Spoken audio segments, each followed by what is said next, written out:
நம்ம பார்க்க போகிற வீடியோ வந்து தமிழ் எழுத்துக்களை வந்து எப்படி வந்து குழப்பம் இல்லாமல் பசங்களால் ஈஸியாக ஞாபகம் வச்சுக்கிறதுக்கு ஐடியாஸ் பார்ப்போங்கிறது. இந்த வீடியோவில் பார்த்தீங்கன்னா இப்போ நான் காமிச்சிட்டு இருக்கிறது வந்து ஒரு உயிர்மை எழுத்துக்கள் உடைய தொகுப்பு.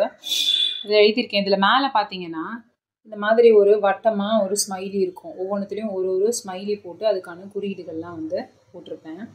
இப்போது இதில் தான் இந்த ஒவ்வொரு வரிசைக்கும் ஒவ்வொரு சின்ன சின்ன கதையை வந்து சொல்லி குழந்தைங்களுக்கு வந்து அது ஈஸியாக மனசில் வந்து பதிய வைக்கிறது. எல்லா எழுத்துக்களுமே வந்து ஒளி வந்து தெரிஞ்சிருக்கணும். ஒவ்வொரு வரிசைக்கும் ஒவ்வொரு ஒளியை வந்து அது வந்து பேஸ் பண்ணியிருக்கு.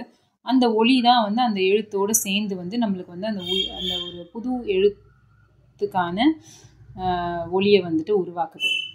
இப்போ இங்கே பார்த்தோன்னா, இப்போ முதல் வரிசையில் பார்த்தோன்னா இந்த வட்டமாக இருக்கிறது வந்து ஒரு ஸ்மைலி, ஒரு பாப்பா. இப்போ இந்த பாப்பா பார்த்தீங்கன்னா அது தலையில் என்ன உட்காந்துருக்கு? ஈ உட்காந்துருக்கு. இப்போ இந்த ஸ்மைலியை தான் நம்ம வந்துட்டு இந்த தமிழ் எழுத்துக்களாக வந்து சொல்ல போகிறோம். இப்போது இதை அறிமுகப்படுத்துறதுக்கு முன்னாடி பசங்களுக்கு வந்து ஒரே ஒரு வரிசை மட்டும் அவங்களுக்கு வந்து நம்ம பாடல் மூலியமாகவோ இல்லை கொஞ்சம் கொஞ்சமாக ப்ராக்டிஸ் மூலியமாகவோ வந்துட்டு தெரிஞ்சிருக்கணும் அவங்களுக்கு. அந்த ஒரு வரிசை என்னென்னா இந்த அகர வரிசை. காங்கா சானியா டானா தானா பாமா யாரா லாவா லாலா ரானா. இது மட்டும் அவங்களுக்கு தெரிஞ்சாலே போதும். இந்த மீதி இருக்கிற மற்ற எல்லா எழுத்துக்களையும் வந்து வேகமாக ரொம்ப சீக்கிரமாக அவங்க வந்து கற்றுக் கொடுத்துடலாம். இப்போ இங்கே பார்த்தீங்கன்னா நம்மளுடைய காமிச்ச மாதிரி இந்த ஸ்மைலி இருக்குது. ஸ்மைலி தலைக்கு மேலே ஒரு ஈ இருக்குது. ஸ்மைலி தான் நம்மளுடைய எழுத்துக்கள். இப்போது இந்த இச் இதெல்லாம் பார்த்தோன்னா இதுக்கு தலைக்கு மேலே ஒரு புள்ளி இருக்குது. அந்த புள்ளியை வந்து நம்ம ஈயாக வந்துட்டு அவங்கள ஞாபகம் வச்சுக்க சொல்லணும். இப்போ தலைக்கு மேலே ஈ இருக்குன்னா நம்ம முதல் வேலையாக என்ன பண்ணுவோம்? கையை வச்சு இப்படி தட்டும், ஈயை வந்து எடுப்போம். அப்போது ஈ தலைக்கு மேலே ஈ இருந்தாலே அந்த எழுத்துடைய ஒளி வந்து ஈல தான் ஆரம்பிக்கும். அப்படி ஞாபகம் வச்சுக்கணும். ஈ இருந்துச்சுன்னா இக், இங், இச், இட், இன், இத், இந்த், இப், இம் இப்படி வரும். ஏன்னா நான் வேலை செஞ்ச ஒரு பள்ளியில் பார்த்தோன்னா ஒரு குழந்தை வந்துட்டு இந்த இக்கு இங்கு இச்செல்லாம் வந்துட்டு காங்காச்சான்னு சொல்லும். ஸோ அந்த காவை கீங்கிறது இல்லை வந்துட்டு தாவ தைங்கிறது அந்த மாதிரி நிறைய குழப்பங்கள் வந்து இருக்கும். ஏன்னா ஒவ்வொன்றுத்துக்கும் ஒவ்வொரு குறியீடு நம்ம பயன்படுத்துவோம். ஒலிகளும் வந்து வேறு மாறுபடும். அப்படி இருக்கும்போது இந்த மாதிரி கதைகள் மூலிமா நம்ம வந்துட்டு எளிதாக வந்து பசங்களுக்கு வந்து ஞாபகப்படுத்தி சொல்லி கொடுத்துக்கலாம். இந்த முதல் வரிசை இந்த மாதிரி ஈ தலைக்கு மேலே இருந்துச்சுன்னா முதல்ல வந்து அந்த ஈயை விரட்டுறதுக்கு, ஈ இருந்துச்சுன்னா ஈக், இங், இச், இஞ்ச் இப்படி ஞாபகம் வச்சுக்க சொல்லலாம். அடுத்து இந்த அகர வரிசை அவங்களுக்கு ஏற்கனவே தெரிஞ்சிருக்கும். அதுக்கு எந்த ஒரு ஆக்ஷனோ இல்லை அடிஷ்னலான குறியீடோ தேவையில்லை. இப்போ அடுத்து வந்து ஆகார வரிசை. இங்கே எப்படின்னா இப்போ இந்த ஸ்மைலி பொம்மையும் அந்த ஸ்மைலியுடைய காலில் வந்து அடிபட்டு ரத்தம் வர்ற மாதிரி அவங்க வந்து ஞாபகம் வச்சுக்கணும். இப்போது காலில் ரத்தம் வந்துடுது, அடிபட்டுருச்சா நம்ம எல்லாரும் எப்படி கத்துவோம், எப்படி அழுவோம்? அடிப்பட்ட உடனே ஆன்னு கத்துவோமா? அப்போ அந்த ஆன்னு இழுக்கிற ஒளியை வந்து அவங்களுக்கு பதிய வைக்கணும். அப்போது ஸ்மைலி தான் எழுத்து. ஒரு எழுத்தும் அது பக்கத்தில் அந்த கால், துணை கால்னு சொல்லக்கூடிய அந்த காலும் இருந்துச்சுன்னா அந்த கால் அடிப்பட்ட மாதிரி அவங்களுக்கு ஞாபகம் வந்து அந்த ஒளியை வந்து அவங்களுக்கு நினைவுபடுத்தும். இப்போ கா ஏற்கனவே தெரியும். இப்போ கால் இருக்குது, அப்போ கால் அடிப்பட்ட மாதிரினா கா, ஞா, சா, ஞான் வந்து இப்படி ஞாபகப்படுத்தி சொல்லலாம். அடுத்த வரிசை இகர வரிசை. ஈகர வரிசை பார்த்தோன்னா நம்ம ஈல வந்துட்டு இந்த பக்கம் ஒரு முடி முளைச்ச மாதிரி இருக்கும்ல, அதை வந்து நம்ம இந்த ஸ்மைலிக்கு வந்து என்ன இப்படி நம்ம அதை காமிச்சிருக்கோம்னா ஸ்மைலி தலையில் வந்து முடி வளர்ந்த மாதிரி. இப்போ நம்ம எல்லாருக்கும் முடி நல்லா அழகாக வளர்ந்துச்சுன்னா நம்ம வந்து கண்ணாடி பார்க்கும்போது நம்ம சிரிச்சுக்குவோம்ல. எப்படி சிரிப்போம்? ஈ அப்படின்னு சிரிப்போமா? ஸோ இந்த மாதிரி ஒரு ஸ்மைலினா எழுத்துக்கு வந்து முடி முளைச்சிருந்ததுன்னா, முடி வளர்ந்துருந்துச்சுன்னா அதோட சவுண்ட் என்னவா வரும்னு ஞாபகப்படுத்தணும் அவங்களுக்கு. ஈங்கிற சவுண்டு வந்து அதுக்கு வரும். அப்படிங்கிற மாதிரி நம்ம சொல்லி கொடுத்துட்டோம்னா அவங்களுக்கு அந்த முடியை பார்க்கும்போதுல ஈன்ற சவுண்ட் வந்துடும். கா வரிசை ஏற்கனவே தெரிஞ்சதுனால க, இ, கி. அடுத்து பார்த்தோன்னா ஈ வரிசை. இந்த ஈ வரிசைக்கு பார்த்தோன்னா முடி வந்து சுருட்டு முடியாக மாற்றிடணும். அப்போ அவங்க எல்லாம் கண்ணாடி பார்க்கும்போது ஒரு நார்மலாக இருக்கிற முடியை வந்து சுருள் முடியாக மாற்றும் போது ரொம்ப சிரிப்பு வரும் கண்ணாடி பார்க்கும்போது. அப்போ ரொம்ப பல்லெல்லாம் காமிச்சிட்டு ஈன்னு இழுத்து சிரிக்கும் போது அப்போ ஈங்கிற சவுண்ட் வந்து அவங்களுக்கு வந்து பதிய வச்சிடணும். காங்கிறது ஏற்கனவே அவங்களுக்கு தெரியும். ஸோ அந்த சுருள் முடி மாதிரி அந்த குறியீடு போட்டோன்னா க, ஈ, கீ இந்த மாதிரி அவங்களுக்கு சொல்லித்தரலாம்.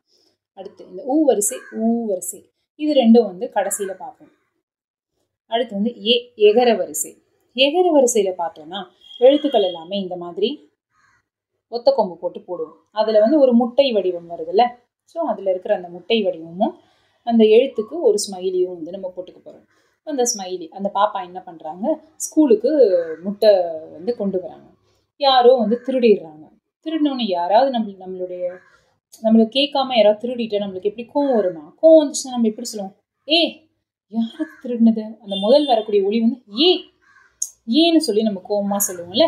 அப்போ அந்த முட்டையை பார்க்கும்போது அந்த அப்படிங்கிற சவுண்டு வந்து அவங்களுக்கு சொல்லி கொடுத்துருணும். க ஏ கே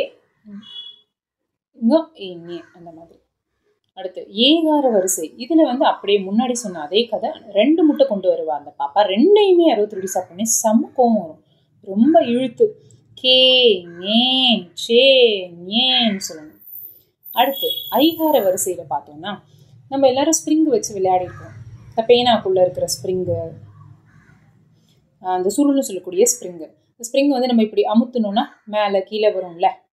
ஸோ அதை வந்து அந்த ஸ்ப்ரிங் வந்து படுக்க வச்சிருக்கிற மாதிரி, அந்த ஸ்ப்ரிங்கை வந்து அந்த ஸ்மைலி பாப்பா வந்து வச்சு விளையாடுற மாதிரி.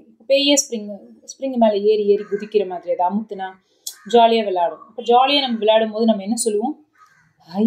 சூப்பராக இருக்கே ஸ்ப்ரிங்கு, ஜாலியாக இருக்கே அப்படிங்கிற மாதிரி ஐங்கிற ஒளி வந்து அங்கே வரும்ன்றதை அவங்களுக்கு வந்து ஞாபகப்படுத்தணும். அப்போ ஸ்ப்ரிங்கை பார்த்தோன்னே அப்படிங்கிற சவுண்டு, கை ஐ அந்த மாதிரி. அடுத்து இங்கே பார்த்தோம்னா அடுத்து வந்து ஒகர வரிசை. ஒகர வரிசையில் பார்த்தீங்கன்னா எல்லாத்துக்கும் ஒரு ஒத்த கொம்பும் ஒரு துணைக்காலும் வரும். சரி, நம்ம இப்போ இங்கே எப்படி இதை ஞாபகப்படுத்திக்கிறதுனா, இந்த பாப்பா என்ன பண்ணுறா, ஸ்கூலுக்கு ஒரு முட்டையும் கொண்டு வர. போன வாட்டி திருடிட்டாங்கல்ல, அதனால அவள் என்ன பண்ணுறா, முட்டையை கொண்டு வந்துட்டு அவளுடைய காலில் வந்து ஏற்கனவே அடிப்பட்ட புண்ணு வந்து சரியாயிட்டு இருக்கு.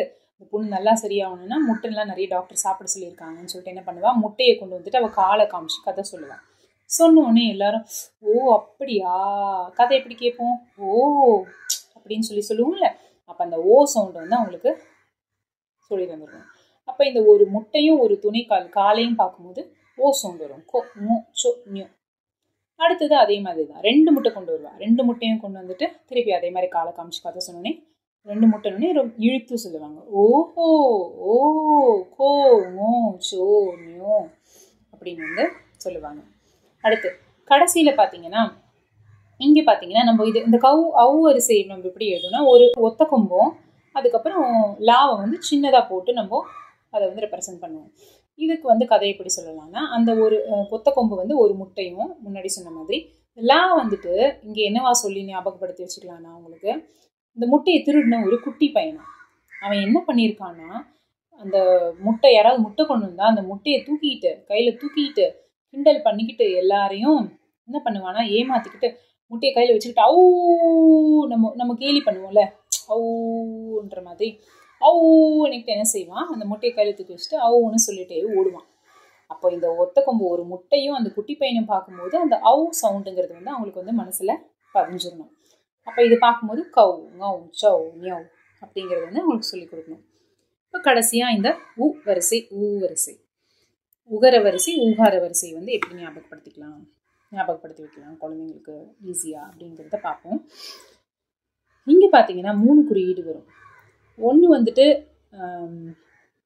இந்த 3 தான். இது வந்து குறிலுக்கு, இந்த பக்கம் இருக்கிறது இது நெடிலுக்கு. இப்போ இதுக்கு என்ன கதை சொல்லலாம்? பொதுவாக குழந்தைங்க வந்து சேட்டை செஞ்சாங்கன்னா நம்ம வந்து அவங்களுக்கு ஏதோ ஒரு விதமான ஒரு பனிஷ்மெண்ட்டோ என்னமோ கொடுத்து முடிச்சப்புறம் இனிமேல் அமைதியாக இருப்பியான்னு கேட்போமா, சரின்ற மாதிரி அதை ஞாபகம் வச்சுக்கணும், அந்த சவுண்டு. இப்போது இந்த இருக்கான்ல, வந்து சேட்டை பண்ணுறதுனால அவனுக்கு என்ன பனிஷ்மெண்ட் தருவாங்கன்னா அவனுடைய உடைய வால் இருக்கிற மாதிரி வாலை பிடிச்சி இழுத்து தலைக்கு மேலே சுற்றி வச்சுட்டு இனிமேல் அமைதியாக இருப்பியா, சவுண்டு வருமா, இப்போ கூ. அடுத்து இப்போ இருக்கு, கொஞ்சம் பேர் என்ன பண்ணுவாங்க, குச்சி வச்சு அடிப்பாங்க, குச்சி வச்சு குத்துவாங்க, பனிஷ்மெண்ட் அதுதான். இப்போ இருக்குது, சேட்டை பண்ணுதுன்னு சொல்லிட்டு என்ன பண்ணுவாங்க, குச்சி வச்சு குத்துவாங்க, குத்திட்டு இனிமேல் அமைதியாக இருப்பியா, அதே மாதிரி தான் குச்சி வச்சு குத்துவாங்க. இப்போ சிலதுக்கு வந்து இப்போ வந்துட்டு நம்ம அந்த வாலை பிடிச்சி தலைக்கு மேலே சுற்றினாலும் அதே மாதிரி தான் இருக்கும் அதனால நம்ம வாலை பிடிச்சி சைடில் கட்டி வச்சிருவோம். இப்போ நியூ. டாக்கு வந்து வாலை சுற்றி தலைக்கு மேலே நாகு வந்து வாழை தலைக்கு மேலே விட முடியாது, குச்சி வச்சு குத்துனாலும் அது வித்தியாசம் தெரியாது. அதனால அந்த வாழை இழுத்து சைடில் கட்டி வச்சிடுறோம். நூ. தூக்கு அதே மாதிரி தான், தலைக்கு மேலே கொண்டு போனால் அது கூ மாதிரியே வந்துடும். குச்சி வச்சு குத்துனா தா வித்தியாசம் தெரியாது, அதனால வாழை தூக்கிட்டு போய் சைடில் கட்டுறோம். தூ நூ. இந்த மாதிரி ஒவ்வொரு எழுத்துக்கும் வந்து நம்ம வந்து சொல்லி கொடுக்கலாம். உகர வரிசைக்கு. ஊகார வரிசைக்கு அதே மாதிரி தான். கூவுக்கு மட்டும் பிள்ளைங்களுக்கு வந்து நம்ம அதை வேற மாதிரி எழுத்து, அந்த ஒரு எழுத்துக்கு மட்டும் நம்ம கூ வந்து சொல்லி கொடுத்துட்டு மற்றதெல்லாம் சிம்பிள். சுழிக்கிற இடத்துல சுழிக்கிறதும், சைடில் திருப்பி கட்டுற இடத்துல மட்டும் நம்ம என்ன பண்ணணும்னா துணைக்கால் போட்டுக்கணும். இந்த மாதிரி குச்சி வச்சு குத்துற இடத்துலையும் சுழிச்சிடணும், மேலே தலைக்கு மேலே வாழை கொண்டு போகும்போதும் சுழிச்சிடணும். இப்படி வந்து அவங்களுக்கு சொல்லி கொடுத்து ஞாபகம் வச்சுக்கலாம்.